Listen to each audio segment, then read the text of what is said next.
And when you go, boom, there it is. Then you are like, oh, who did I get married to? Yes, of course. It is what it is.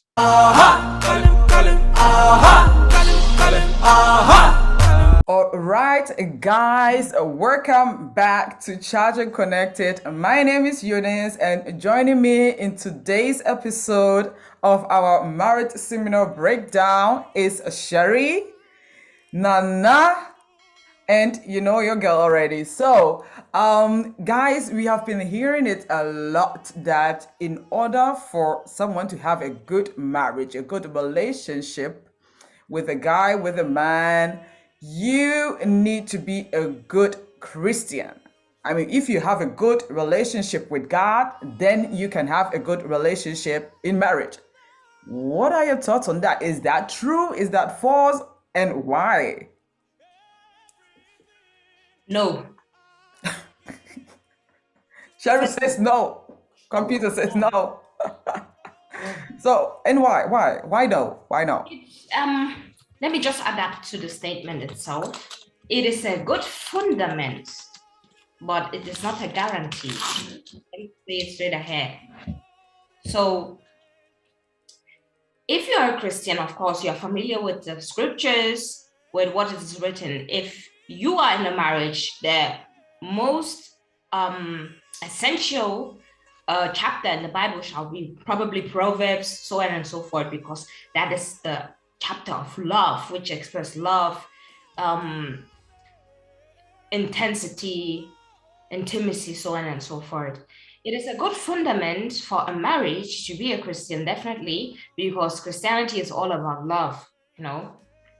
It's totally about love, commitment, so on and so forth. But that is not a guarantee, dear, because as we know, we had already the Pharisees, the Sadducees, you know. So, of course, we also have different dimensions of Christianity. There are the people who absolutely have their heads and minds sticking into the scriptures, but forget what is along, yeah? They are all about the sacrifices, about the rights, the 100% is, you know, as Jesus was on the world among us, they came and tried to relay the scriptures to what he was doing. And he was even the person to be like correcting them, because that is not what it's about. Yeah, when they came and was like, yeah, why are your apostles not fasting? And he relates to them that whilst I'm among them, why should they cry? Why should they close their womb? Yeah. Like, you know, this kind of small things. So it is a good fundament for marriage to be Christian, because marriage is also about love, commitment, so on and so forth, but it is not a guarantee. Not a guarantee. Not a guarantee. Okay, so Nana, what do you think? I would say that I don't know if I really understood that the point is, if somebody is a good Christian, can have a good better marriage. So you can become a good Christian. So if you are a good Christian, then you can become a good wife or a good husband. Yeah, of course. Then I would agree with our sister that it's a false claim, so to say. But then the other side that I just want to look at from the angle is that what do we term good? You know, what do we term good as a Christian? Because then the word itself as a Christian means that you are being like Christ. So if you are being like Christ, then I think that if someone is a true Christian, which I would say true Christian, then it means that that person can really have a good marriage. Normally, it should be that way, that a good Christian could have a good marriage, because, I mean, you are being like Christ, so you are imitating the image of Christ. But then, like we said, there are bad nuts among. So in general, what I would say is that being a Christian is not enough for a successful marriage. Why I would say that is the fact that there are a lot of things that people do which I would say that they overlook, because it's basically a lot of Christians are so fused with spirituality when it comes to marriage. And so the actual fact is that they are so tended and in-script people that they would always want to quote the scriptures and tell you what exactly the Bible says about this and Bible says about that, which is also very, very good. But the foundation, of course, of every relationship, marriage should be about Christ. But then there are some things that you need to work on yourselves together. If you need to work on your anger issues, you need to work on how you talk, you need to work on how you address people, you need to work on how certain things are being done. And these are little things that a lot of people overlook. You know, they think that, okay, I'm prayerful, so that is enough. And one thing that is very, very deceiving is that we should take note of the fact that gifts or talent in ministry does not guarantee a successful marriage. That is how best I can put it. Gifts or talent in ministry does not guarantee a successful marriage. Why I would want to put it in this direction than the Christian is the fact that a lot of people look at the gifts that others have. Oh, this guy can really pray. This guy can really do this. Oh, he can prophesy. Oh my God, like, so they are enthused. They are more into the personality of the person than seeing what is beyond the gifts that they have. Because when you marry for gifts, then you'll be chastised at the end of the day, because it is not the gift that is going to feed you. The gifts are not going to feed you. It is the personality. That is why when we were treating identifying yourself, it was very, very, very important about the 4 or 5 steps that I mentioned: psychological, physical, emotional, financial levels. You know, because all these things at the end of the day, the person might have the gifts, is able to prophesy, but the person is lazy. The person does not want to work. At the end of the day, you would marry the person for the prophecy, but then when the prophecy leaves them, when the spirit leaves them out of the prophecy and they come into their normal human lives, they react badly. They don't speak well, they talk trash, they don't respect, they don't treat women well.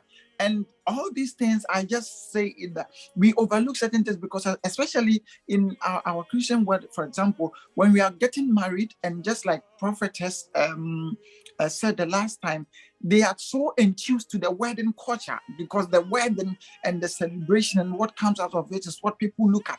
But then the real issue is gone beyond after the wedding. What's next? You know, so after the Christian life, what's left? After the giftings, what's left? Because if I marry you for your giftings, that you are a talented person who is able to pray, who is able to worship, who is able to sing. We have people who are good singers but are terrible wives, are good pastors but are terrible husbands.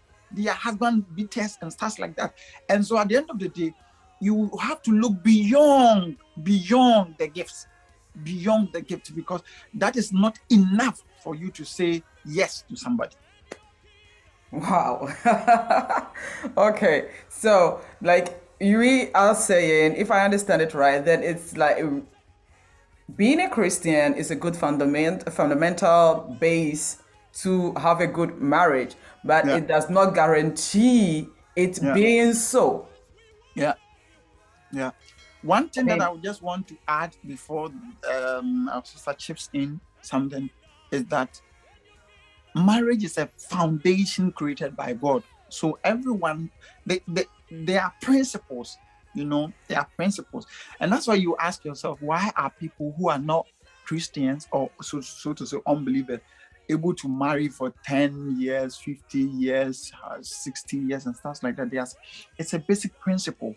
What we have that makes us different from them is that our marriage is made from heaven.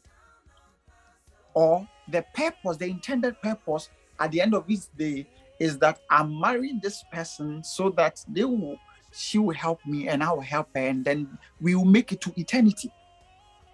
That is the common goal that we will have, but that which is so different from the unbelievers one.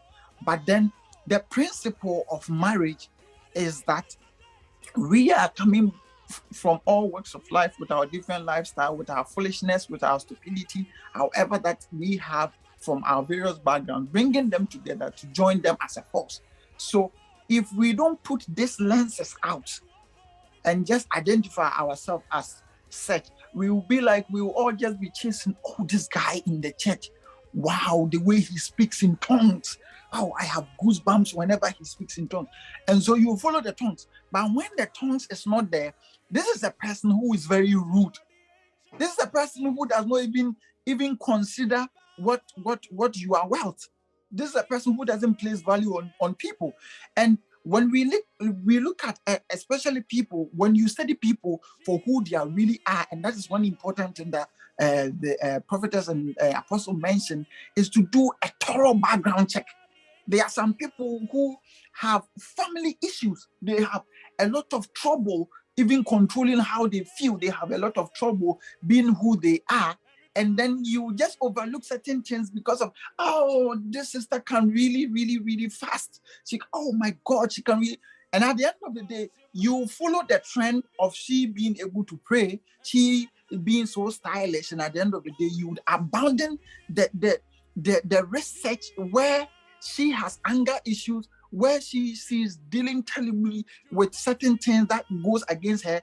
And then you only look at the spiritual side. And when you go, boom, there it is. Then you are like, oh, who did I get married to? Yes, of course. It is what it is. It is what it is. Yes, it is definitely what it is.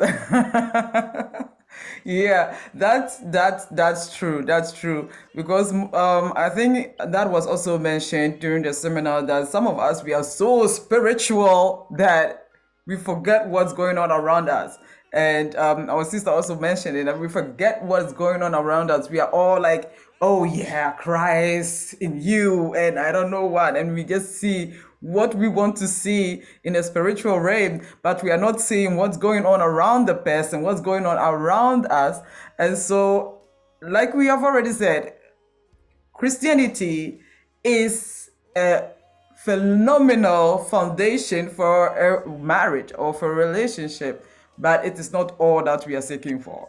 It is it's not all that we have to see.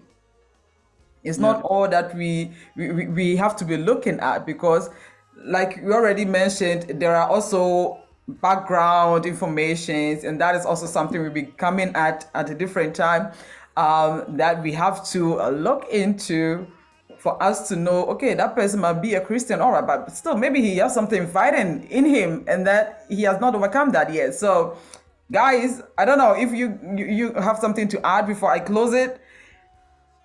You know, all I will have to say is that Christianity, yes, look for someone who is in Christ, all right, but don't just be too spiritual and see just what you are seeing. Oh, this heavenly voice, I just want to marry this guy. Oh, this heavenly speech, the way he speak, the way he sing, the way he do this, the way he do that.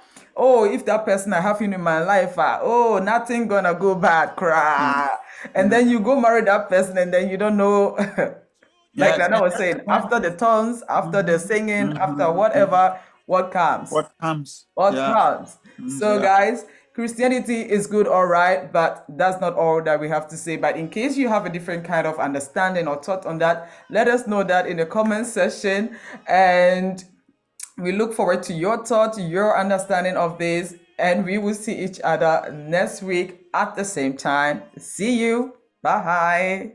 Adios.